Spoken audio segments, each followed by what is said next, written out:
வானொலியில் நீங்கள் கேட்டு ரசித்த தென்கட்சி கோ சுவாமிநாதன் ஐயா அவர்களின் கதைகள்.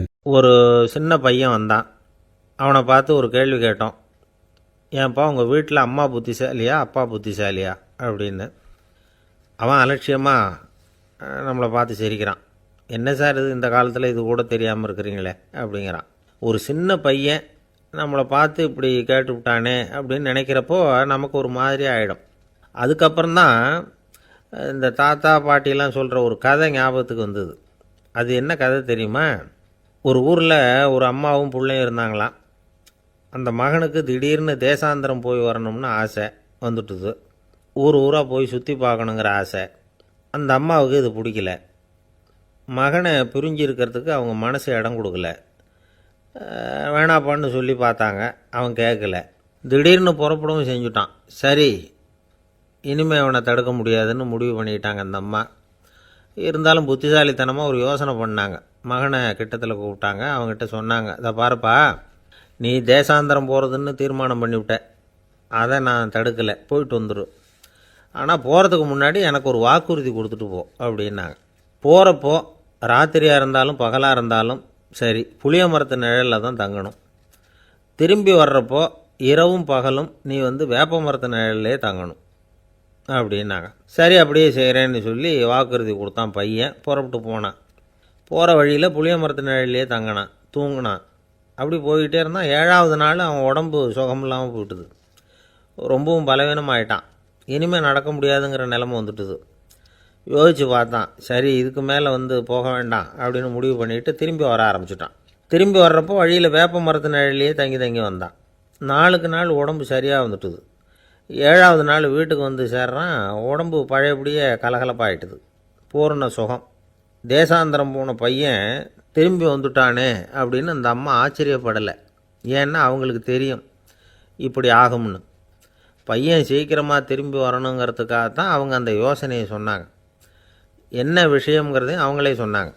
மகனே, புளிய மரத்து நிழல் உடம்புக்கு உஷ்ணத்தை கொடுக்கும், சீக்கம் உண்டாக்கும். அதனால் நீ தொடர்ந்து புளிய மரத்து நிழலில் தங்கினாவே நோய்க்கு ஆளாயிட்ட. அதனால் பயணத்தை முடிச்சுக்கிட்டு திரும்பி வரணுங்கிற முடிவுக்கு வந்துட்ட. திரும்பி வர்றப்போ நீ தங்கினது வேப்ப மரத்து நிழல். அது உடம்புக்கு குளிர்ச்சியை தரக்கூடியது, நோயை தீர்க்கக்கூடியது. அதனால் சுகமாக வீட்டுக்கு சேர்ந்துட்ட.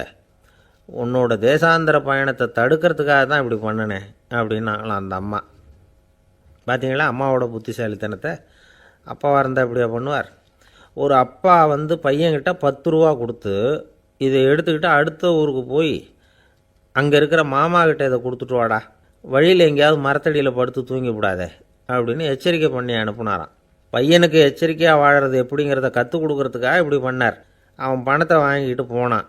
அப்பா சொன்னதை மறந்துட்டு ஒரு மரத்தடியில் படுத்து தூங்கிட்டான். அவனுக்கு தெரியாமல் அவன் பின்னாடியே போன அப்பா அவன் கையில் இருந்த அந்த 10 ரூபாயை நைஸாக எடுத்துகிட்டு வந்துட்டார். அவன் பையில் தானே வச்சுருந்தான், அது தெரியாமல் எடுத்துகிட்டு வந்துட்டார். அவன் தூங்கிக்கிட்டு இருக்கான். எடுத்துகிட்டு ஒரு மறுபடியும் வீட்டுக்கு வந்துட்டார். பையன் முழிச்சுக்கிட்டு பையை தடவி பார்க்குறான், பணத்தை காணும். அழுதுகிட்டே திரும்பி வந்தான். அப்பா கிட்ட விஷயத்த சொன்னான். அப்பா சிரிச்சுக்கிட்டே சொன்னார், அதுக்கு தான்ப்பா ஆரம்பத்திலேயே எச்சரிக்கை பண்ணினேன், இனிமேலாவது நீ ஜாக்கிரதையாக இருக்கணும் அப்படிங்கிறதுக்காக தான் இப்படி பண்ணினேன். அந்த பணம் எங்கேயும் போயிடலை, நான் தான் அதை உனக்கு தெரியாமல் எடுத்து வச்சிருக்கிறேன். இதோ பாரு அப்படின்னு சொல்லிக்கிட்டு சைடு பாக்கெட்டில் கையை விட்டா அது ஓட்டையாக இருக்குது. அதை எவனோ ஏற்கனவே கத்திரிச்சு எடுத்துகிட்டு போட்டான். இப்போ அப்பா முகத்தில் அசடு வழிஞ்சுதான். ஒரு அரசனும் அமைச்சரும் ஒரு நாள் ரொம்ப சாவகாசமாக பேசிக்கிட்டு இருந்தாங்களாம். அரசன் அமைச்சரை பார்த்து ஒரு கேள்வி கேட்டிருக்கார். ஏங்க அமைச்சரே, ஆசை இல்லாத ஒரு மனுஷனால் இருக்க முடியுமா அப்படின்னு. ஏன் முடியாது, துறவி அப்படிங்கிறவங்கெல்லாம் அப்படிப்பட்டவங்க தானே அப்படின்னாராம் அமைச்சர். அவங்கெல்லாம் உண்மையிலேயே ஆசையை விட்டவங்க தானா அப்படின்னு கேட்டாரா ராஜா. அப்படி தான் இருக்கணும் அப்படின்னாராம் அமைச்சர். அப்படின்னா ஆசையே இல்லாத ஒரு உண்மையான துறவியை நான் பார்க்கணுமேன்னார். அது என்ன பிரமாதம், அதுக்கு நான் ஏற்பாடு பண்ணுறேன் அப்படின்னு விட்டார் இவர். சொல்லிவிட்டு உடனே புறப்பட்டு போனார். அங்கே இங்கே தேடினார். அப்புறம் தான் அவருக்கு புரிஞ்சுது உண்மை துறவியை கண்டுபிடிக்கிறது எவ்வளவு கஷ்டமான காரியம்னு. இருந்தாலும் ராஜா கிட்ட சொல்லியாச்சே, உண்மை துறவியை காட்டுறேன்னு. இப்போ என்ன பண்ணுறது? ராஜா கிட்ட சொன்னபடி நடக்கலைன்னா அவருக்கு கோபம் வந்துடும். அமைச்சர் ஒரு யோசனை பண்ணார். அவருக்கு ஒரு வழி தெரிஞ்சுது. அதுதான் சரின்னு முடிவு பண்ணார். அதாவது அந்த ஊரில் அவருக்கு தெரிஞ்ச நாடக நடிகர் ஒருத்தர் இருக்கிறார், நல்லா நடிப்பார். அவரை போய் பார்த்தார். இதை பாருப்பா, எனக்காக நீ ஒரு காரியம் செய்யணும்னார். என்னன்னு கேட்டார் அவர். நீ ஒரு துறவி மாதிரி கொஞ்ச நேரத்துக்கு நடிக்கணும். ராஜா வந்து உன்னை பார்த்துட்டு போகிற வரைக்கும் நடி, அது போதும். அதுக்காக உனக்கு 10,000 ரூபா தரேன் அப்படின்னார். அவர் எந்த காலத்தில் இவ்வளவு பணத்தை மொத்தமாக பார்த்துருக்கார். அதனால் உடனே சரின்னு ஒத்துக்கிட்டார். அமைச்சர் வந்து அரண்மனைக்கு திரும்பி வந்தார். என்ன அமைச்சரே, இன்னுமா ஒரு உண்மையான துறவி கிடைக்கலன்னார். உண்மையான துறவி ஒருத்தரை இப்போ தான் கொஞ்ச நேரத்துக்கு முன்னாடி பார்த்து பேசிவிட்டு வர்றேன். அவர் நம்ம ஊருக்கு வெளியில் குளத்தங்கரையில் உள்ள ஒரு ஆலமரத்துக்கு அடியில் உட்காந்துருக்கிறார் அப்படின்னார் இவர். அப்படின்னா உடனே புறப்படுங்க அப்படின்னார் ராஜா. பரிவாரங்களோடு புறப்பட்டார். அங்கே அந்த மரத்தடியில் அந்த ஆள் வேஷம் போட்டுக்கிட்டு துறவி மாதிரி உட்காந்துருக்கிறான். ராஜா நேராக போனார். அந்த துறவி காலில் கொத்துன்னு விழுந்து வணங்கினார். உடனே ராணி அவர் காலில் விழுந்தாங்க. அடுத்தபடியாக அமைச்சர் விழுந்தார். அவருக்கு தெரியும் இது நம்ம ஆள் தான்னு. இருந்தாலும் என்ன பண்ணுறது, நேரம். அப்புறம் பரிவாரங்கள்லாம் துறவி காலில் விழுந்து ஆசீர்வாதம் வாங்கிட்டாங்க. ராஜா அப்புறமா தங்கத்தட்டில் பொண்ணையும் பொருளையும் வச்சு அந்த துறவிகிட்ட ரொம்ப பணிவாக நீட்டுறார். தாங்கள் தயவு பண்ணி இதை ஏற்றுக்கணும் அப்படின்னு வேண்டிக்கிட்டார். அந்த துறவி பற்று இல்லாமல் அதை பார்த்தார். எல்லாத்தையும் திறந்துட்ட எனக்கு இதெல்லாம் எதுக்காக அப்படின்னு சொல்லி அதை மறுத்துட்டாராம். ஆஹா, உண்மையான துறவியை பார்த்துட்டோம் அப்படிங்கிற ஆனந்தம் அரசருக்கு. ரொம்ப நிம்மதியாக திருப்தியாக திரும்பி வந்தார் அரண்மனைக்கு. அதுக்கப்புறம் அமைச்சர் யாருக்கும் தெரியாமல் அந்த துறவிகிட்ட ஓடினார். சொன்ன பிரகாரம் பணத்தை நீட்டினார். இந்தப்பா, நான் உங்ககிட்ட சொன்னபடி 10,000 ரூபா பணம் எடுத்துக்கோ அப்படின்னார். அந்த ஆள் ராஜா கிட்ட சொன்னது மாதிரியே எல்லாத்தையும் திறந்துட்ட எனக்கு இதெல்லாம் எதுக்காக வேணாம் அப்படின்னு விட்டாராம். நடித்த வரைக்கும் போதும்ப்பா, இனிமேல் இந்த நாடக வசனம்லாம் வேணாம், வேஷத்தை கலைச்சுரு, பணத்தை வாங்கிக்கோன்னார். இல்லைங்க, இது வேஷம் இல்லை, இது வசனமும் இல்லை, இது உண்மை. கொஞ்ச நேரம் துறவி மாதிரி நடித்ததுக்கே இந்த தேசத்து ராஜா, ராணி, அமைச்சர், பரிவாரங்கள் எல்லாம் என் காலில் விழுந்து வணங்குறாங்க. அப்படின்னா உண்மையான துறவியாக இருக்கிறது எவ்வளவு பெருமையான விஷயம். நான் உண்மையான துறவியாக ஆக போகிறேன், அப்படி முடிவும் பண்ணிட்டேன் அப்படின்னார் அந்த நடிகர். வேஷம் கூட எப்படிப்பட்ட விளைவுகளை உண்டு பண்ணுது பார்த்தீங்களா. நம்மால் ஒருத்தன் ரொம்ப வசதியாக தான் இருந்தான். ஒரு நாள் அவன் சொத்து பூரா திருட்டு போட்டுது. அதுக்கப்புறம் இவன் துறவி மாதிரி ஆயிட்டான். ஊர் ஊராக சுற்றினான். ஒரு குருநாதரை தேடி கண்டுபிடிச்சான். அவர்கிட்ட சீடனாக சேர்ந்துக்கிட்டான். அவனை பார்த்து ஒருத்தர் கேட்டார், நீ உண்மையான சீடன் தானான்னு.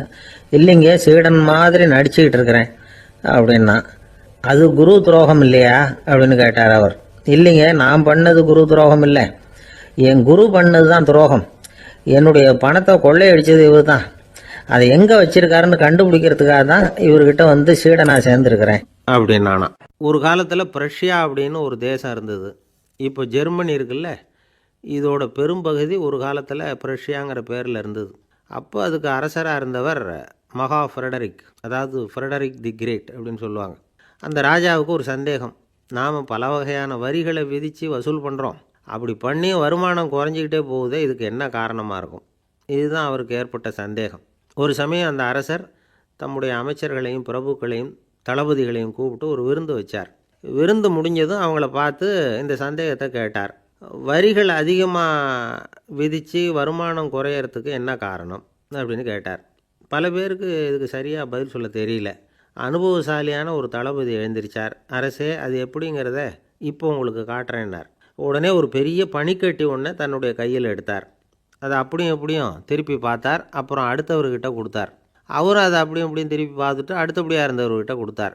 இப்படியே இதை ஒவ்வொருத்தராக பார்த்துட்டு ஒவ்வொரு கையாக மாறி கடைசியில் மன்னர் கைக்கு போய் சேர்ந்தது. மன்னர் கைக்கு அந்த பனிக்கட்டி போய் சேர்ந்தப்போ அது கொஞ்சம் கொஞ்சமாக உருகி ஒரு பட்டாணி கடலை சைஸுக்கு ஆகிட்டுது. மன்னர் யோசனை பண்ணார், வரி அதிகமாக போட்டாலும் வந்து சேர்றது குறைவாக இருக்கிறதுக்கு என்ன காரணம் அப்படிங்கிறது அவருக்கு புரிஞ்சு போச்சு. காலம்தான் மாறிட்டு இருக்கே தவிர இந்த கையூட்டு வாங்குகிற பழக்கம் மாறினதாக தெரியல. இன்னொரு ராஜா இருந்தார். அவர் தன்னுடைய ராஜாங்கத்தில் லஞ்ச ஊழலே சுத்தமாக இருக்கக்கூடாது அப்படின்னு நினச்சார். அவர்கிட்ட பல்வேறு துறைகளுக்கும் பொறுப்பாக இருந்த பல பேரும் ரொம்ப சுத்தமாகவும் நேர்மையாகவும் இருந்தாங்க. ஒரே ஒருத்தர் மட்டும் எல்லார்கிட்டையும் லஞ்சம் வாங்கிட்டே இருந்தார். அவரை வேறு வேறு துறைகளுக்கு மாற்றி பார்த்தாரு. அந்த ராஜா என்னென்னமோ பண்ணி பார்க்குறாரு. எந்த வேலையை கொடுத்தாலும் அதுலேயும் லஞ்சம் வாங்கிறதுக்கு ஒரு வழியை உண்டு பண்ணிக்குவார் அந்த ஆள். ராஜாவுக்கு இது ஒரு பெரிய தலைவலியாக போட்டுது. இவர் என்ன பண்ணுறது, இவருக்கு என்ன வேலையை கொடுக்கறது? கொஞ்சம் கூட லஞ்சம் வாங்குறதுக்கு சான்ஸே இல்லாத ஒரு வேலையை கொடுக்கணும் அப்படின்னு திட்டம் போட்டார். ஒரு நாள் அவருக்கு அந்த உத்தரவும் போட்டுட்டார். அதாவது அவருக்கு என்ன வேலைன்னா, கடற்கரையில் தான் அவருக்கு ஆஃபீஸ். அங்கேயே இருந்துக்க வேண்டியது. தினமும் எத்தனை கடல் அலை கரையில் வந்து மோதுது அப்படிங்கிறத கணக்கெடுத்து ராஜாவுக்கு தெரிவிக்க வேண்டியது. இதுதான் அவருக்கு வேலை. பேசாமல் அலையை எண்ணிட்டு உட்காந்துருக்கிட்டோம், அப்போவாவது அவர் லஞ்சம் வாங்குகிற சந்தர்ப்பம் இல்லாமல் போயிடும் அவருக்கு அப்படின்னு நினச்சார் ராஜா. இந்த ஆள் கடற்கரைக்கு போய் டியூட்டியில் ஜாயின் பண்ணிக்கிட்டார். ஒரே மாதத்தில் அங்கே சொந்தமாக ஒரு பிரம்மாண்டமான மாளிகை கட்டிவிட்டார். ராஜாவுக்கு இது பெரிய ஆச்சரியமாக போச்சு. அலையை என்ற வேலையில் அந்த ஆள் எப்படி பணம் சம்பாதிச்சார் அப்படின்னு விசாரித்து பார்த்தார் அக்கம் பக்கத்தில். அந்த ஆள் என்ன பண்ணியிருக்கிறாருன்னா, கடற்கரையில் போய் பொறுப்பை ஏற்றுக்கிட்ட உடனே அங்கே இருந்த மீனவர்கள்கிட்ட எல்லாம் இந்த கரையில் வந்து ஒரு நாளில் வந்து மோதுகிற அலைகள் எத்தனை அப்படின்னு கேட்டிருக்காரு. அது எப்படிங்க தெரியும்னு இருக்காங்க அவங்க. தினமும் அந்த எண்ணிக்கை தெரியணும். நம்ம ராஜாவுக்கு தினமும் அறிக்கை அனுப்பணும், டெய்லி ரிப்போர்ட்டு. தவறுனா நீங்கள் இந்த கடலில் போய் மீன் பிடிக்கிறதுக்கு ராஜாவோட அனுமதி கிடைக்காது அப்படின்ட்டுருக்காரு. உடனே மீனவர்கள்லாம் பயந்து போட்டாங்க. கடலுக்கு போகிறதுக்கு அனுமதி இல்லைன்னா பட்டினி கிடக்கிறது மாதிரி ஆகிடுமே. மெதுவாக அந்த ஆளுகிட்ட போனாங்க, காதோட காதாக சொன்னாங்க, ஐயா, எங்களால் வந்து கடல் அலையை வந்து எண்ண முடியாது. தினமும் எங்களால் முடிஞ்சதை உங்களுக்கு பணமாக கொடுத்துட்றோம். நீங்கள் தான் ராஜா கிட்ட சிபாரிசு பண்ணி நாங்கள் தொடர்ந்து மீன் பிடிக்கிறதுக்கு அனுமதி வாங்கி கொடுக்கணும் அப்படின்னு வேண்டிக்கிட்டாங்க. பணம் தினமும் வந்து சேர ஆரம்பிச்சுட்டுது. பதவியில் மற்ற பதவியோட இந்த பதவி எவ்வளவோ மேல் அப்படின்னு நினச்சிட்டான் அந்த ஆள். அது மட்டும் இல்லை, தயவு பண்ணி என்னை இந்த இடத்த விட்டு மாற்றி விடாதீங்க சார் அப்படின்னு வேற கேட்க ஆரம்பிச்சிட்டானா. ஒரு ஆள் இருந்தான், நிறைய பணம் சம்பாதிச்சான். ஆனால் செலவு பண்ண மனசு வரல, கருமி. அவன் என்ன பண்ணான், சேர்த்த பணம் பூராவையும் ஒரு மரத்தடியில் புதைச்சி வச்சுருந்தான். வாரத்துக்கு ஒரு தடவை அந்த மரத்தடிக்கு வருவான், புதைச்ச இடத்த ஆவலோடு பார்த்துக்கிட்டு இருப்பான், அதுக்கப்புறம் போயிடுவான். அவ்வளவுதான். ஒரு நாள் ஒரு திருடன் வந்தான், இவன் புதைச்சி வச்சுருந்ததெல்லாம் எடுத்துகிட்டு போட்டான். இது தெரிஞ்சு போச்சு. அந்த கருமி புலம்ப ஆரம்பிச்சிட்டான். இவன் புலம்பலை கேட்டதும் அக்கம் பக்கத்தில் இருந்தவங்கெல்லாம் ஓடி வந்தாங்க. என்ன விஷயம்னு விசாரித்தாங்க. இவன் சொன்னான். ஒரு பெரியவர் கேட்டார், ஏப்பா, வாரம் வந்து இந்த இடத்த பார்க்குறதாக சொன்னியே, எப்போவாவது இதில் இருக்கிற பணத்தை எடுத்து செலவு பண்ணியிருக்கியா அப்படின்னு கேட்டார். நான் அப்பப்போ வந்து அதை பார்க்கறது தான் வழக்கம், அதை தொட்டதே இல்லைன்னு அவன். சரி, அப்படின்னா இப்போவும் நீ அதே மாதிரி வாரம் ஒரு தடவை வந்து இந்த இடத்த பார்த்துட்டு போகலாமே அப்படின்னாராம் அந்த பெரியவர். அதுவும் சரிதானே, எவ்வளவு காலமானாலும் அவன் அந்த பணத்தை எடுத்து செலவு பண்ண போகிறதில்ல. அப்படி இருக்கிறப்ப உள்ளே பணம் இருந்தாலும் ஒன்று தான், இல்லாமல் போனாலும் ஒன்று தான். இதிலிருந்து என்ன புரியுதுன்னா, ஒருத்தர்கிட்ட இருக்கிற பணத்தை கொண்டு அவர் பணக்காரரா ஏழையா அப்படின்னு முடிவு செய்கிறது சரியில்லை. அந்த செல்வத்தை அனுபவிக்கிற திறன், பயன்படுத்துகிற திறன், அதை வச்சு தான் அவர் ஏழையா பணக்காரரா அப்படிங்கிறத நிர்ணயம் பண்ணணும். அதுதான் சரி. செலவு பண்ண தெரியாதவன் சேகரம் பண்ணிகிட்டே இருக்கிறதுனால என்ன பிரயோஜனம்? தலைமுடியே இல்லாதவன் தாராளமாக சீப்புகளை வாங்கி சேகரம் பண்ணுறது மாதிரி தானே இது. சில சமயம் செலவு பண்ண நாம் தயாராக இருந்தால் கூட அந்த செல்வம் நமக்கு பயன்படுறதில்ல. அரேபியாவில் ஒரு நகை வியாபாரி விலை உயர்ந்த முத்துக்களை எல்லாம் அவர் வச்சு வியாபாரம் பண்ணிகிட்டு இருந்தார். அவர் ஒரு சமயம் ஒரு பாலைவனம் வழியாக போயிட்டு இருக்கிறார் ஒட்டகத்தில். அப்போ திடீர்னு கடுமையான புயல் வீச ஆரம்பிச்சுட்டுது. திசை தவறி இவர் எங்கேயோ வந்துட்டார். கூட வந்தவங்களையும் காணலை, எங்கே போனாங்களோ தெரியல. இவர் ரொம்ப பயந்து போய் அங்கேயும் எங்கேயுமா அலைஞ்சு தெரிகிறார். வழியே தெரியல. பசி கடுமையாயிட்டுது. ஒட்டகத்து முதுகில் ஒரு மூட்டை இருந்தது, அதை பிரித்து பார்த்தார். உள்ளே ஏதாவது இருக்கான்னு தேடி பார்க்குறார். அது வரைக்கும் கண்ணில் தட்டுப்படாத அபூர்வமான ஒரு பை கண்ணில் பட்டுது. ஆஹா, அதில் ஏதாவது சாப்பிட்றதுக்கு இருக்கும் அப்படின்னு நினச்சி ஆவலாக அதை பிரித்து பார்க்குறார். அந்த பையில் விலை உயர்ந்த முத்துக்கள் நிறைய இருந்துதான். அப்போ தான் அவர் நினச்சாராம், விலை உயர்ந்த முத்துக்கள் கூட சாப்பிட்றதுக்கு உணவாக முடியாது அப்படிங்கிறத புரிஞ்சுக்கிட்டாராம். எந்த நேரத்தில் எது நமக்கு தேவையோ அது நமக்கு தாராளமாக கிடைக்கணும். அப்படி அது கிடைக்கிறதுக்கு நம்மக்கிட்ட இருக்கிற செல்வம் பயன்படணும். அது நமக்கும் பயன்படலாம், நம்ம மூலமாக அடுத்தவங்களுக்கும் பயன்படலாம். அதுதான் செல்வத்தின் பயன். ஒரு மரத்தடியில் ஒருத்தன் உட்காந்து அழுதுகிட்டு இருந்தான். அந்த பக்கமாக வந்த இன்னொருத்தன் ஏப்பா அழுதுகிட்டு இருக்கிறேன்னு கேட்டான். இந்த இடத்துல தான் பூமிக்கு அடியில் பணம் இருக்குது, புதைச்ச இடம் தெரியல, அதான் அழறேன் அப்படின்னா. நல்லா ஞாபகப்படுத்தி பாரு, எந்த இடத்துல புதைச்ச அப்படின்னு கேட்டான் இவன். அது எப்படி எனக்கு தெரியும், புதைச்சி வச்சிருக்கிறவன் நான் இல்லையே, எங்கள் எழுத்து வீட்டுக்காரன் அப்படின்னானா இவன். பொங்கல் திருநாள். பொங்கல் திருநாள்னா இது ஏதோ அறுவடை திருநாள் அப்படின்னு சொல்லுவோம். அதாவது வருஷம் பூரா நாம் பாடுபட்டு அதனுடைய பலனை அனுபவிக்கிற நாள் அப்படிங்கிறது நாம் சொல்லிகிட்டு இருக்கிறது. இது முக்கியமாக இது ஒரு நன்றி அறிவிப்பு நாள் அப்படின்னு சொல்லுவாங்க. இன்றைக்கி நிறைய நன்றி அறிவிப்பு கூட்டம்லாம் நடந்துக்கிட்டு இருக்குல்ல, அது மாதிரி விவசாயிகள் நடத்துகிற ஒரு நன்றி அறிவிப்பு விழா இது. யாருக்கு நன்றி சொல்கிறாங்கன்னா ஆதவனுக்கு. அதாவது சூரியன் இல்லைன்னா விவசாயம் இல்லை. அதனால் ஆதவனுக்கு நன்றி செலுத்துகிற நாளாக இந்த பொங்கல் திருநாளை நாம் கொண்டாடுறோம். அதாவது இந்த பொங்கலில் விவசாயிகள்கிட்டேருந்து நிறைய பண்புகளை நாம் தெரிஞ்சுக்க வேண்டிய நாள் இது.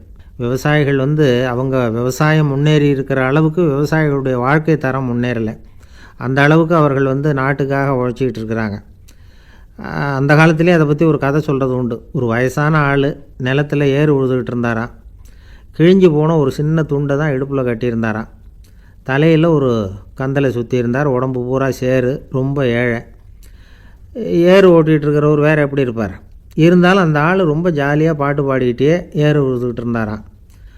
உடம்புல தான் அவர் ஏழையை தவிர மனசில் ஒரு ஏழையாக தெரியல. அந்த சமயத்தில் அந்த நாட்டு ராஜா அந்த பக்கமாக குதிரை மேலே வந்தாராம். வேட்டைக்கு போயிட்டு பரிவாரங்களோடு திரும்பி வந்துக்கிட்டு இருக்கிறார். ரொம்ப செல்வ செழிப்பில் இருக்கிற ராஜா அவர் இந்த வயசான விவசாயியை பார்த்துருக்கார். இந்த ஆள் ரொம்பவும் ஏழைங்கிறது அவர் பார்த்தாவே பளிச்சுன்னு தெரியுது. கட்டிக்கிறதுக்கு நல்ல துணி இல்லை, உடம்போ இழைச்சி போயிருக்குது, வயிறு முதுகில் போய் ஒட்டிக்கிட்டு இருக்கு, கண்ணு குழி விழுந்து போயிருக்குது. ஆனாலும் முகத்தை பார்த்தா சந்தோஷமாக இருக்கிற மாதிரி இருக்குது. இவ்வளோ உற்சாகமாக பாடிக்கிட்டு இருக்கிறாரே அப்படின்னு ஆச்சரியமாக நினச்சி பார்த்தார் அந்த ராஜா. சரி, அவர்கிட்ட கொஞ்சம் பேச்சு கொடுத்து பார்க்கலாம் அப்படின்னு முடிவு பண்ணார்.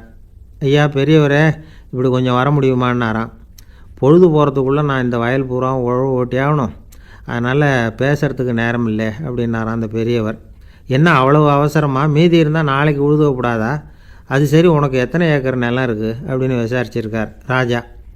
எனக்குன்னு சொந்தமாக உள்ளங்கை அளவு கூட நிலம் கிடையாது. இது எங்கள் முதலாளியோட நிலம். இதை பூராவும் உழுது முடித்தாதான் அவர் கூலி கொடுப்பார். நான் கூலிக்கு உழுதுகிட்டு இருக்கிறேன். உங்ககிட்ட பேசிக்கிட்டு இருந்தால் அவருக்கு துரோகம் பண்ணது மாதிரி ஆகிடும் அப்படின்னாராம். ராஜா குதிரையை விட்டு கீழே இறங்கினார். வரப்பில் நடந்து அந்த பெரியவர்கிட்டயே போனாராம். சரி, ஒரு நாள் பூரா உழுதா உனக்கு எவ்வளவு கூலின்னு கேட்டிருக்கார். 8 அணா கூலி கிடைக்கும்னாராம் அவர். இது ரொம்ப காலத்துக்கு முன்னாடி நடந்த ஒரு சம்பவங்கிறதுனால அப்போ 8 அணா கூலிங்கிறது ரொம்ப பெருசு. இருந்தாலும் அதுவும் அந்த ராஜாவுக்கு பெரிய கூலியாக தெரியல. இவ்வளவு தானா, இதை வச்சுக்கிட்டு நீ எப்படி காலம் தள்ளுற அப்படின்னாராம். ஒன்றும் கவலை இல்லை அப்படின்னாராம் அவர். ராஜாவுக்கு ரொம்ப ஆச்சரியமாக போச்சு. 8 அணா கூலி வாங்குகிற இந்த ஆள் கவலை இல்லாமல் இருக்கிறார், ஏராளமான வசதியோடு இருக்கிறன்னா கவலை இல்லாமல் வாழ முடியலையே அப்படின்னு நினச்சி பார்த்துருக்கார். அது சரி, 8 அணாவில் எப்படி குடும்பம் நடத்துகிற அப்படின்னு கேட்டாராம். எனக்கு கிடைக்கிற 8 அணாவில் 2 அணா குடும்பத்துக்கு செலவழிக்கிறேன், 2 அணா பழைய கடனுக்கு கொடுக்குறேன், 2 அணா தர்மம் செய்கிறேன், 2 அணா வட்டிக்கு கொடுக்குறேன், ஒரு குறையும் இல்லைன்னாராம். ராஜாவுக்கு ஒன்றும் புரியல. எனக்கு ஒன்றும் புரியலையேன்னு இருக்கார். ஐயா, எனக்கும் என் மனைவிக்கும் 2 அணா செலவாகுது. வயசான அம்மா அப்பா இருக்கிறாங்க, சின்ன வயசில் என்னை காப்பாற்றினவங்க அவங்க.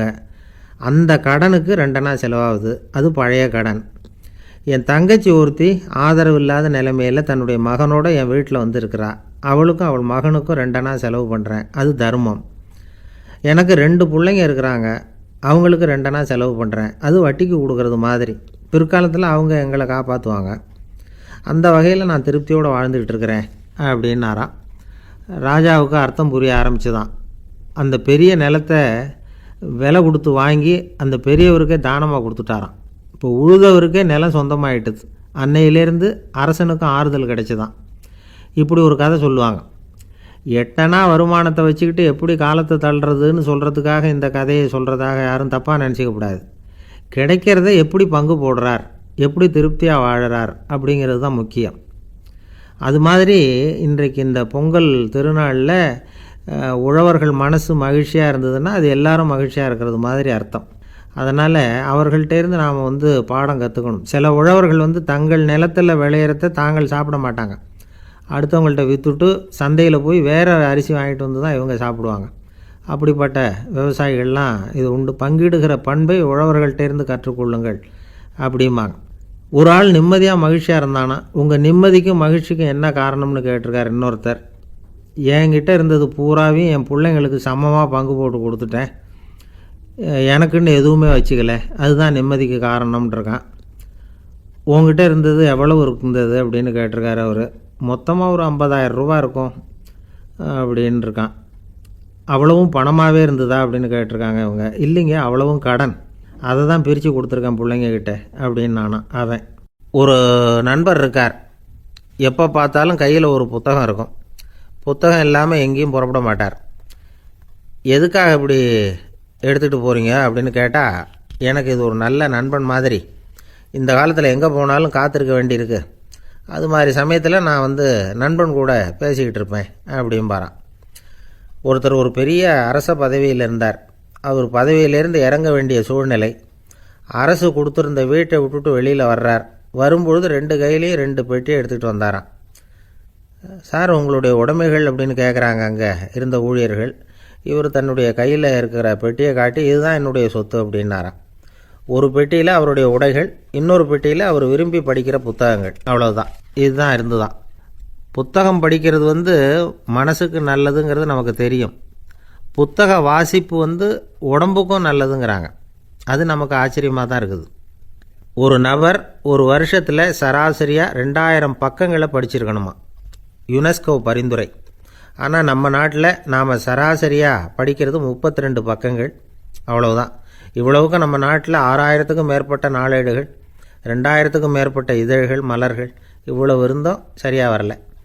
இந்த உலகத்தில் முதல் நூலகம் எங்கே எப்போ ஆரம்பமாச்சு தெரியுமா? கிமு 2500ஆம் ஆண்டில் அது ஆரம்பமாயிருக்குது.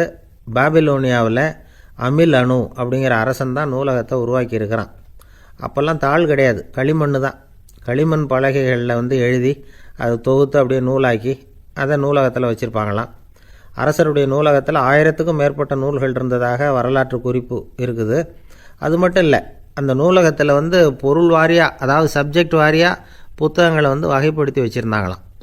அதில் மிச்சம் இருந்த ஒரு 25 களிமண் பலகை புத்தகங்கள் இன்றைக்கும் பிரிட்டிஷ் அருங்காட்சியகத்தில் இருக்குதான். அச்சு தாள் இதெல்லாம் ஏற்பட்டதுக்கப்புறம் அமைக்கப்பட்டது தான் பிரான்ஸில் இருக்கக்கூடிய பாரிஸ் நூலகம். 1480 பிரெஞ்சு மன்னர் 11ஆம் லூயி இந்த நூலகத்தை அமைச்சாராம். ஆனால் அப்போல்லாம் அரசர்கள் மட்டும்தான் நூலகத்தை பயன்படுத்த முடியுமா. அதுக்கப்புறம் 17ஆம் நூற்றாண்டில் இந்த முறை மாறி பொதுமக்கள் அங்கே போகலாம், படிக்கலாம் அப்படிங்கிற நிலைமை வந்துதான். போட்லியன் நூலகம் அப்படின்னு அதுக்கு பேர், பாரிஸ் நகரத்தில் இருக்குது. அங்கே தான் நூல்களின் பட்டியல் தயாரிப்பு பணி ஆரம்பமாச்சு. கல்வி வளர்ச்சியையும் நூலகத்தையும் இணைச்சவர் நெப்போலியன் போனபார்ட். முன்பணம் செலுத்தி புத்தகத்தை படிக்கிற முறையையும் அவர் தான் கொண்டுகிட்டு வந்தாராம்.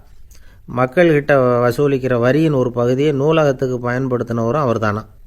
நெப்போலியன் நூலகத்தில் உலகத்தில் உள்ள எல்லா மொழி நூல்களும் இருக்குதான். அங்கே ஒரு தமிழ் நூலும் இருந்திருக்குது. அது என்னென்னா கம்பராமாயணம். சோவியத் யூனியனுக்கு படையெடுத்து போனப்போ அங்கேருந்து லட்சக்கணக்கான புத்தகங்களை இந்த பனிச்சறுக்கு வாகனங்கள் இருக்குல்ல, அதில் கொண்டுகிட்டு வந்ததாக வரலாறு. அடுத்தபடியாக குறிப்பிட்டு சொல்லத்தக்க நூலகம் எதுன்னா பிரிட்டிஷ் நூலகம். மிக பழைய கையெழுத்து பிரதியெல்லாம் கூட அங்கே இருக்குது. 1753 ஆரம்பமாச்சு. அதில் உள்ள நூல்களை வரிசையாக அடுக்கினா 180 கிலோமீட்டர் நீளத்துக்கு வருமா. மிகப்பெரிய நூலகம் அமெரிக்க தலைநகர் வாஷிங்டனில் இருக்குதான். இந்தியாவை பொறுத்த வரைக்கும் பெரிய பழைய நூலகம் எதுன்னா கல்கத்தா நூலகம்.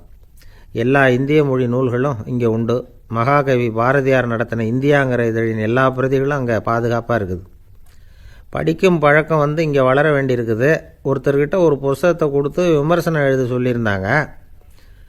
கொஞ்ச நாள் கழித்து அவரை போய் பார்த்து, என்னங்க புஸ்தகத்தை படித்து பார்த்தீங்களா அப்படின்னு கேட்டாங்களாம். இதுக்கு அவர் சொல்லியிருக்கிறார், இன்னும் நான் படித்து பார்க்கலிங்க, இப்போ தானே விமர்சனமே எழுதி முடிச்சிருக்கிறேன், இனிமே தான் படிக்கணும் அப்படின்னாராம். ஒரு நண்பர், அவர்கிட்ட பேசிக்கிட்டு இருந்தேன். மனித உறவுகள் பற்றி அவர் சொல்லிகிட்டு இருந்தார். அமெரிக்காவில் தந்தை மகன் உறவு எப்படி இருக்குது அப்படிங்கிறத விளக்கிறதுக்கு அவர் ஒரு கதையை சொன்னார். ஒரு அப்பா பகல் பூராவும் அலுவலகத்தில் வேலை, ஓடி ஆடி உழைச்சிக்கிட்டு களைச்சி போய் ராத்திரி 10 மணிக்கு மேலே வீடு திரும்பினான்.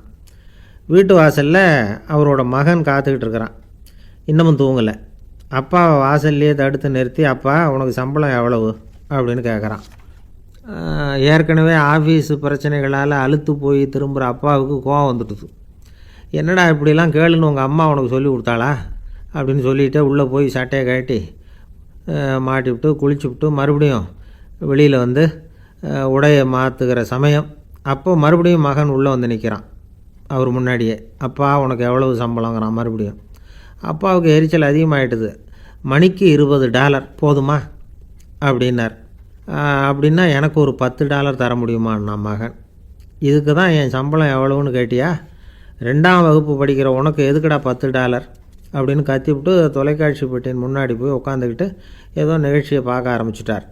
கொஞ்ச நேரம் கழித்து மறுபடியும் மகன் வந்து நிற்கிறான். அப்பா ப்ளீஸ் எனக்கு ஒரு $10 கொடுக்க முடியுமா? மகனுடைய கண்களில் கண்ணீர். என்னடா அவன் கண்ணீரை காட்டி காரியம் சாதிக்கலாம்னு பார்க்குறியா?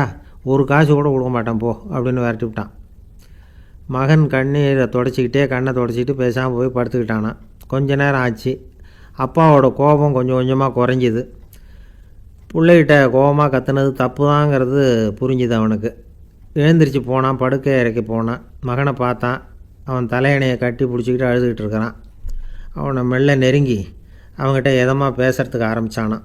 எதுக்குடா உனக்கு $10 பள்ளிக்கூடத்தில் கேட்டாங்களா அப்படின்னு கேட்டானான். மகன் சொல்லியிருக்கான், இல்லை டாடி, உனக்கு 1 மணி நேரம் சம்பளம் $20ன்னு சொன்னேன். நீ ஏற்கனவே எனக்கு கொடுத்த பாக்கெட் மணி $10 என்கிட்ட இருக்குது. இப்போ நீ இன்னொரு $10 கொடுத்தீங்கன்னா அதையும் சேர்த்து $20 ஆகிடும். அந்த $20 நான் உனக்கு கொடுத்துருவேன். அப்படி கொடுத்தா நீ என் கூட 1 மணி நேரம் செலவழிப்ப இல்லையா? அதுக்காக தான் $10 கேட்டேன் அப்படின்னு சொன்னானான். அந்த அப்பா கண்ணு கலங்கி போச்சான். ஆதரவோடு தன்னுடைய மகனை கட்டி பிடிச்சி அழ ஆரம்பிச்சிட்டாராம். இதுதான் நண்பர் சொன்ன கதை. அமெரிக்கா மட்டும் இல்லை, உலகம் பூராவும் இன்றைக்கி மனித உறவுகள் இப்படி தான் மாறிக்கிட்டு இருக்கு. பெரியவர்கள் அறிவுரை என்ன தெரியுமா? உங்கள் குழந்தைகளிடமிருந்து குழந்தை பருவத்தை பிரித்து விடாதீர்கள் அப்படிங்கிறது தான். அதாவது இன்றைய குழந்தைகள் தங்கள் பிருந்தாவனத்தை இழந்து விடுகிறார்கள் அப்படிங்கிறது அவங்களுடைய கருத்து.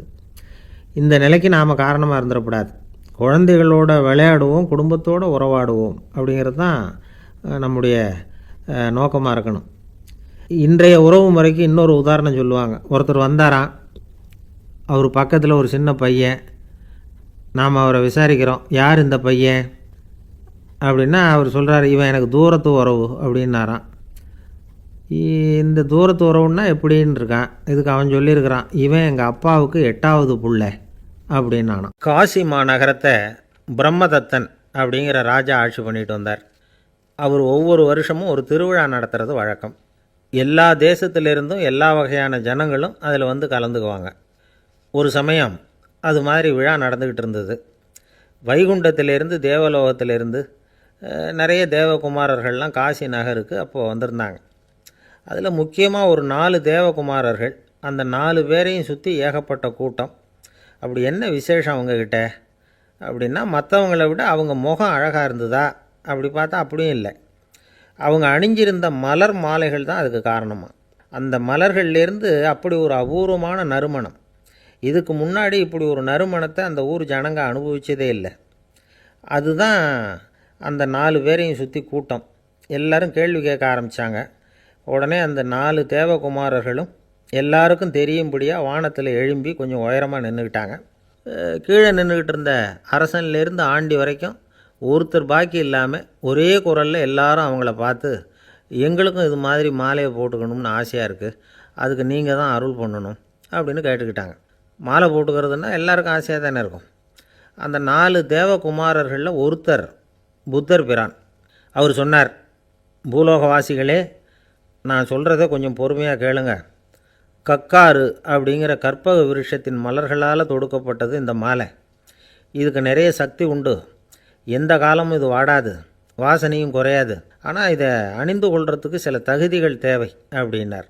என்ன தகுதி அது சொல்லுங்களேன் அப்படின்னு ஏக காலத்தில் எல்லாரும் சத்தம் போட்டாங்க. தீய இயல்புகள் உள்ளவங்க, இழிந்த சிந்தனை, இழிந்த செயல் உள்ளவங்க இந்த மாலையை அணிய முடியாது அப்படின்னார். அவ்வளோதான். கூட்டத்தில் சத்தம் போட்டவங்கள்லாம் மெதுவாக அப்படி அடங்க ஆரம்பிச்சிட்டாங்க. இன்னொரு தேவகுமாரன் சொன்னார், அடுத்தவங்க பொருளை அபகரிக்காதவன், அடுத்தவங்களுக்கு கெடுதல் பண்ணக்கூடிய பொய் பேசாதவன், பேராசையினால் கெட்ட வழியில் பொருள் ஈட்ட நினைக்காதவன், இந்த மாலையை போட்டுக்கலாம் அப்படின்னார். கூட்டத்திலேருந்து யாரும் முன்னுக்கு வரல. ஒரே ஒரு ராஜகுரு மட்டும் கொஞ்சம் முன்னாடி வந்தார். பெரியவர், படித்தவர் அவர். எனக்கு தகுதி இருக்குது அந்த மாலையை போட்டுக்கிறதுக்கு அப்படின்னார். வேறு ஒன்றும் இல்லை, பொய் சொல்லியாவது அந்த மாலையை வாங்கிக்குவோமே அப்படின்னு முடிவு பண்ணிட்டார் அவர். அவ்வளோதான், மாலையை வாங்கிட்டார். அடுத்த தேவகுமாரன் பேசினார். யாருக்கு திடமான அறிவும் மனமும் இருக்குதோ, யாருக்கு நல்ல காரியங்களில் அசையாத ஈடுபாடு இருக்குதோ, நல்ல அரிய பொருள்களை தனியாக தான் மட்டும் அனுபவிக்க விரும்பாதவர் யாரோ அவர் முன்னாடி வந்து இந்த மாலையை வாங்கிக்கலாம் அப்படின்னார். அந்த தகுதியும் எனக்கு இருக்குன்னார் ராஜகுரு. மாலையை வாங்கி போட்டுக்கிட்டார். இன்னொரு ராஜகுமாரன் பேச ஆரம்பித்தார். அறநெறியில் செல்வம் சேர்க்கணும், ஆடம்பர பொருள்களுக்கு அடிமையாகக்கூடாது, வெற்றி அடைஞ்சாலும் கர்வம் வரக்கூடாது, அப்படிப்பட்டவங்க இந்த மாலையை போட்டுக்கலாம்னார். துணிஞ்சு பொய் சொல்லி அதையும் வாங்கி கழுத்தில் போட்டுக்கிட்டார் இந்த ராஜகுரு. இன்னொரு ராஜகுமாரன் சொன்னார். சான்றோர்களை நிந்திக்காதவங்க, புறம் பேசாதவங்க இந்த மாலையை போட்டுக்கலாம்னார். அதையும் வாங்கி போட்டுக்கிட்டார். திருவிழா முடிஞ்சுது, எல்லோரும் திரும்பி போயிட்டாங்க. மறுநாள் ராஜகுரு 4 மாலைகளையும் போட்டுக்கிட்டு ராஜசபைக்கு வரார். வந்தவர் ரொம்ப அவஸ்தையோடு வர்றார். மாலையெல்லாம் வாடி போயிட்டுது, வாசனை எதுவும் கிடையாது. அது மட்டும் இல்லை, அவருக்கு கடுமையான தலைவலி வேறு வந்துட்டுது. துடிச்சு போயிட்டார். மாலையை கழட்டவும் முடியல. ஜனங்கள்லாம் அவரை பார்த்து சிரிக்க ஆரம்பிச்சிட்டாங்க. என்னத்துக்கு ஆசைப்படணும், ஏன் இப்படி கஷ்டப்படணும் அப்படின்னு. ராஜா பார்த்தார். மறுபடியும் விழாவுக்கு ஏற்பாடு பண்ணினார். தேவகுமாரர்கள்லாம் வந்தாங்க. ராஜகுரு வந்தார். மக்கள் முன்னிலையில் அவங்க காலில் விழுந்தார், மன்னிப்பு கேட்டுக்கிட்டார். இந்த மாலையை போட்டுக்கிற தகுதி எனக்கு இல்லை. தகுதி இல்லாத ஒருத்தன் தகாத தகுதியை பொய் மூலம் பெறணும்னு ஆசைப்படுறாங்களே, அவங்களுக்கெல்லாம் என்னுடைய தண்டனை ஒரு எச்சரிக்கையாக இருக்கட்டும்னார். அதுக்கப்புறம் தேவகுமாரர்கள் அவர் கழுத்தில் இருக்கிற மாலையை கழட்டினாங்களாம். அந்த மாலைகளும் பழையபடி மனம் கொடுக்க ஆரம்பிச்சுட்டு தான். இதிலேருந்து நாம் தெரிஞ்சுக்க வேண்டியது என்னென்னா, நமக்கு தகுதி இல்லாத ஒரு கௌரவம் நம்மக்கிட்ட தானாக வந்தால் கூட அதை தவிர்த்து விடுறது தான் நல்லது. அதுதான் புத்திசாலித்தனம். ஒருத்தர் வந்தார். சார், எங்கள் இலக்கிய மன்ற விழாவுக்கு நீங்கள் தலைமை தாங்கணும்னார். உடனே இவர் சொன்னார், பேச்சாளர், சார், இலக்கியத்தை பற்றி பேசுகிற தகுதி எனக்கு இல்லையே அப்படின்னார். உடனே அவர் கூப்பிட வந்தவர் சொன்னார், அந்த தகுதி உங்களுக்கு இல்லைங்கிறது எங்களுக்கும் தெரியும் சார், அதனால தான் உங்களை தலைமை தாங்க கூப்பிட்றேன் அப்படின்னார். அது சரி, தலைமைன்னா அதுக்கு இவர் என்ன தான் அர்த்தம் பண்ணுறாருன்னு தெரியல. ஒரு கடைக்கு போனேன், 5 ரூபா பணத்தை எடுத்து கொடுத்தேன். ஒரு தினசரி பத்திரிகையை கேட்டேன். அவர் உடனே அங்கே அடுக்கி வச்சுருந்த பத்திரிகையில் ஒன்று எடுத்து என் கையில் கொடுத்தார். வாங்கிக்கிட்டேன். மீதி பணத்தை எடுத்தார். அதையும் என் கையில் கொடுக்கணும்ல, கொடுக்கல. எதிரில் இருந்த பலகையில் வச்சு எடுத்துக்க சொன்னார். எப்பவும் அவர் அப்படி தான் பண்ணுவார். நானும் எடுத்துக்கிட்டு வந்துடுவேன். இவர் ஏன் இப்படி பண்ணுறாருங்கிறது எனக்கு ரொம்ப நாளாக ஒரு சந்தேகம். ஒரு நாள் அவர்கிட்டே இதை கேட்டுவிட்டேன். ஏங்க, நீங்கள் உங்கள் கடைக்கு பொருள்கள் வாங்குறவங்களுக்கு நீங்கள் பாக்கி சில்லறையை கொடுக்குறப்போ பலகையில் வச்சு விட்றீங்க, கையில் கொடுக்க மாட்டேங்கிறீங்களே, ஏன் அப்படின்னு கேட்டேன். காசை கையில் கொடுத்தா நம்மக்கிட்ட இருக்கிற லட்சுமி போயிடுவா சார் அப்படின்னார். அதாவது பணம் செலவாயிடும் அப்படின்னு அர்த்தமா. இன்னொரு நண்பர், அவர் ஒரு நாள் வழக்கத்துக்கு மாறாக ரொம்ப சோகமாக உட்காந்துருக்கிறார். ஏங்க, என்னாச்சு, ஏன் இப்படி கப்பலே கவிழ்ந்தது மாதிரி உட்காந்துருக்குறீங்க அப்படின்னு கேட்டேன். கப்பலே கவிழ்ந்திருந்தா கூட நான் இப்படி கவலைப்பட மாட்டேன் சார், வேறு ஒன்று நடந்து போச்சுன்னார். என்னன்னு கேட்டேன். என் உச்சந்தலையில் பல்லி ஒன்று விழுந்துட்டுதுன்னார். அதுக்காகவா இப்படி அப்படின்னு ஆச்சரியப்பட்டேன். ஆமாங்க, பல்லி உச்சந்தலையில் விழுந்தால் பலன் என்னன்னு பஞ்சாங்கத்தில் பார்த்தேன், மரணம்னு போட்டிருக்கு அப்படின்னு சொல்லிவிட்டு அவர் தொடர்ந்து கவலைப்பட ஆரம்பிச்சிட்டார். இப்படியும் ஒருத்தர், என் கூட வேலை பார்க்குற ஒருத்தர் எப்படி தெரியுமா, தினமும் வலது காலை வச்சு தான் ஆஃபீஸுக்கு உள்ளே நுழைவார். என்றைக்காவது தவறுதலாக இடது காலை வச்சு உள்ளே வந்துட்டார்னா அன்னைக்கு பூரா மனசு சங்கடப்படுவார். எந்த வேலையும் சரியாக ஓடாது. கேரம் போர்டு ஆடுற ஒருத்தர் எப்போ ஆட உட்காந்தாலும் ஸ்ட்ரைக்கரை கை தவறி கீழே விழுற மாதிரி பண்ணி அதுக்கப்புறம் அதை எடுத்துக்கிட்டு ஆட உட்காருவார். ஏன்னா எப்போவும் ஒரு தடவை நிஜமாகவே அது கை தவறி கீழே விழுந்திருக்குது. அன்னைக்கு பிரமாதமாக ஜெயிச்சுட்டார். உடனே ஒரு முடிவுக்கு வந்துட்டார், கை தவறுனா லாபம் அப்படின்னு. அதுக்கப்புறம் அதையே பழக்கமாக்கிக்கிட்டார். பூனை குறுக்க போனால் சகனம் சரியில்லைன்னு நினைக்கிறவங்க உண்டு. ஆனால் ஒருத்தர் எப்படி தெரியுமா, அவர் வெளியில் கிளம்புற சமயம் பக்கத்து வீட்டு ரேடியோவில் மியாவ் மியாவ் பூனைக்குட்டின்னு பாட்டு சத்தம் கேட்டால் கூட போதும், சகனம் சரியில்லைன்னு பிரயாணத்தை கேன்சல் பண்ணிவிடுவார். இப்போ இவ்வளவும் எதுக்கு சொல்கிறோம்னா, அளவுக்கு மீறின சகுன நம்பிக்கைகள் இருக்குது பாருங்கள், இதோட பயமும் சேர்ந்துக்கிட்டதுன்னு வச்சுக்கோங்க, இது ஒருத்தருடைய மனநிலையை பாதிச்சிடும். இது உளவியல் நிபுணர்கள் சொல்கிற கருத்து. வாழ்க்கையே தடுமாற வச்சிரும். பாதுகாப்பு இல்லாத உணர்வு, ஒரு விதமான டிப்ரெஷன் மனநிலை, இதெல்லாம் தான் இதுக்கு காரணமாக அமையலாம்.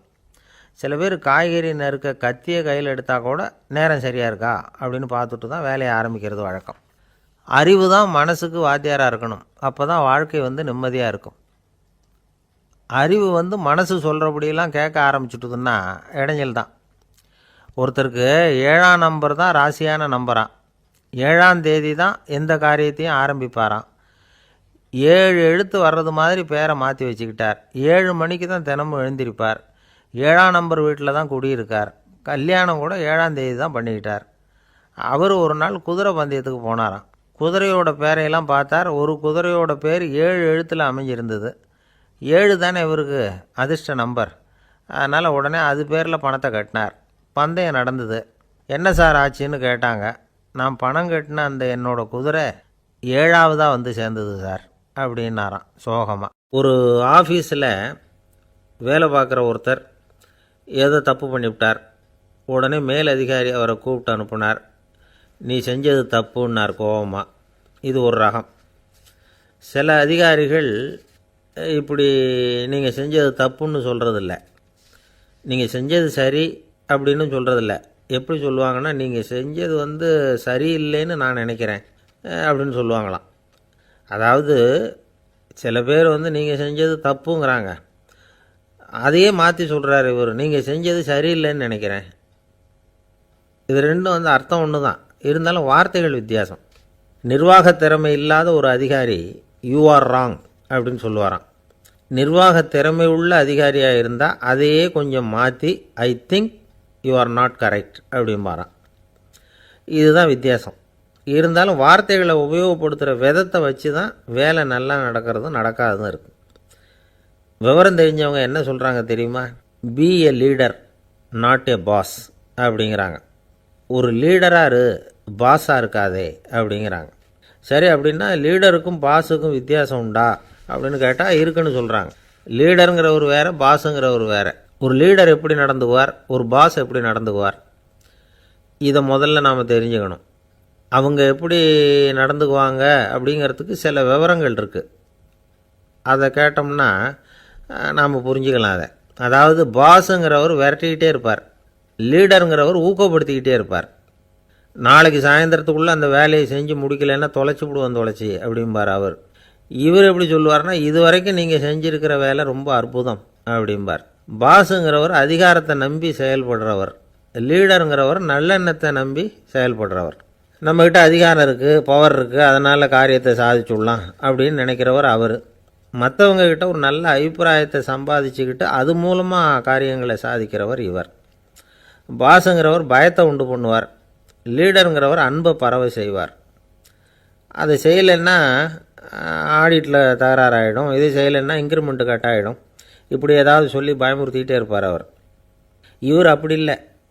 உடம்பு இப்படி இருக்குது, வீட்டில் எல்லோரும் சௌக்கியமாக இருக்கிறாங்களா, ஆஃபீஸில் எல்லாம் வசதியாக இருக்குதா, நான் ஏதாவது உதவி செய்யணுமா அப்படின்னு அன்புக்கு முக்கியத்துவம் கொடுப்பார்.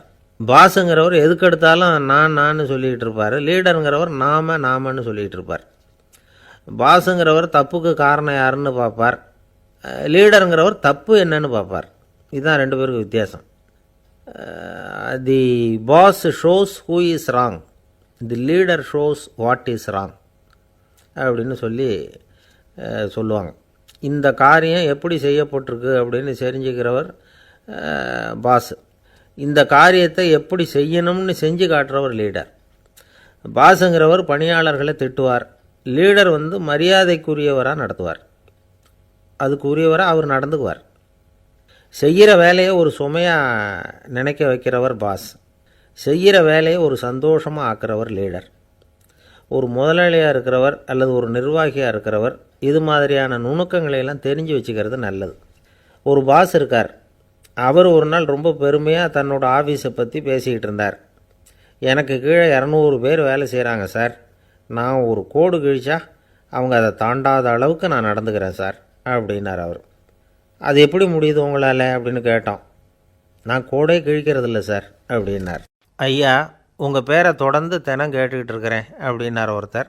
தொடர்ந்து கேட்குறீங்களே, உங்களுக்கு காது வலிக்கலையா அப்படின்னு கேட்டோம். பேசுகிற உங்களுக்கே வாய் வலிக்கலை அப்படிங்கிறப்போ கேட்குற எங்களுக்கு எப்படி காது வலிக்கும் அப்படின்னார். நம்ம உடம்புல ஒரு அதிசயம் என்ன தெரியுமா? ரொம்ப நேரம் நாம் நடக்கிறோம்னு வச்சுக்கோங்க, கால் வலிக்கும். ரொம்ப நேரம் வேலை செஞ்சால் கை வலிக்கும், உடம்பு வலிக்கும். ரொம்ப நேரம் பார்த்துக்கிட்டே இருந்தால் கண்ணு வலிக்கும். ரொம்ப நேரம் பேசிக்கிட்டே இருந்தால் வாய் கூட வலிக்கும். ஆனால் ரொம்ப நேரம் கேட்டுக்கிட்டே இருக்கிறதுனால காது வலிக்கிறது இல்லை. அதனால் கேட்குறதுக்கு முக்கியத்துவம் கொடுத்தாங்க நம்ம பெரியவங்க. திருவள்ளுவர் தேவையில்லாமல் வார்த்தைகளை உபயோகப்படுத்த மாட்டார். ஒரு திருக்குறள்னு எடுத்துக்கிட்டாவே அதில் மொத்தம் 7 வார்த்தைகள், அவ்வளவுதான். அப்படி 7 வார்த்தைகள் மட்டுமே உள்ள ஒரு திருக்குறளில் வள்ளுவர் ஒரே வார்த்தையை 5 தடவை உபயோகப்படுத்தியிருக்கிறார், திரும்ப திரும்ப பயன்படுத்தியிருக்கிறார். அப்படின்னா அதை எந்த அளவுக்கு வலியுறுத்தி சொல்கிறார் அப்படிங்கிறத நாம் புரிஞ்சுக்கணும். அது என்ன குறள்?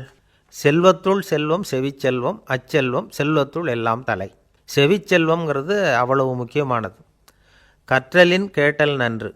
அதிகம் கேட்கணுங்கிறதுக்காகத்தான் எவ்வளவு கேட்டாலும் காது வலிக்கிறதில்ல. குறைச்சலாக பேசணும், அதிகமாக கேட்கணும். இன்னொரு விஷயம் கவனிங்க. நம்ம உடம்பில் கண்ணுக்கு மூடி இருக்குது, எதையாவது நாம் பார்க்க விரும்பலைன்னா உடனே கண்ணை மூடிக்கலாம். நம்ம வாய்க்கு மூடி இருக்குது, பேச விருப்பம் இல்லையா, வாய் மூடிக்கலாம். மூக்குக்கு கூட மூடிக்கிற வசதி இருக்குது, எதையாவது முகர விருப்பம் இல்லையா, மூச்சை அடக்கிக்கலாம். ஆனால் பாருங்கள், காதுக்கு மூடி கிடையாது, அதை கையால் தான் மூட முடியும். யார் என்ன சொன்னாலும் அது நல்லதோ கெட்டதோ காதில் விழுந்துக்கிட்டு தான் இருக்கும். அறிவு தான் நல்ல விஷயங்களை எடுத்துக்கிட்டு கெட்ட விஷயங்களை விட்டுடணும். நல்ல கருத்துக்கள் நம்ம காதில் நிறைய விழுந்துக்கிட்டே இருக்கணும். அதை கேட்டு நாம் நல்லபடியாக வாழணுங்கிறது தான் படைப்பின் விருப்பம். ஆன்மீகவாதிகள் கூட ஒன்று சொல்லுவாங்க. அதாவது ஆன்மீக பாதையில் நீங்கள் முன்னேறணும்னா முதல்ல சிரவணம் செய்யணும்பாங்க. அதாவது பெரியவங்க சொல்கிற நல்ல கருத்துக்களை கேட்கணும் அப்படின்னு அதுக்கு அர்த்தம். அதனால் யார் நல்ல கருத்துக்களை சொன்னாலும் அதை காது கொடுத்து கேளுங்க. இவ்வளவு கருத்துக்களையும் நம்ம நேயர் ஒருத்தர்கிட்ட சொல்லிகிட்டு இருந்தோம். அவரும் சரி சரின்னு தலையாடிக்கிட்டே இருந்தார். அப்புறம் சொன்னார், நீங்கள் சொல்கிறது சரிதான் சார், காதுக்கு மூடி இல்லைங்கிறது ரொம்ப சரி. அதனால தான் உங்கள் தகவல் கூட நாங்கள் விரும்புகிறோமோ இல்லையோ தினம் காதில் விழுந்துக்கிட்டு இருக்குது அப்படின்னார். எங்களுக்கு ரொம்ப பெருமையாக இருந்தது. அப்படியா அப்படின்னோம். ஆனாலும் என்ன மாதிரி சில பேர் நீங்கள் தகவல் சொல்கிற சமயத்தில் காதில் மூடி இல்லையேன்னு சொல்லி கவலைப்படுறதில்ல சார் அப்படின்னார். ஏன்னு கேட்டோம். காதை மூடுறதுக்கு தானே வசதி இல்லை, ரேடியோவை மூடுறதுக்கு வசதி இருக்குதுல்ல, அதனால் டக்குன்னு அதை மூடி வச்சுருவோம் அப்படின்னார்.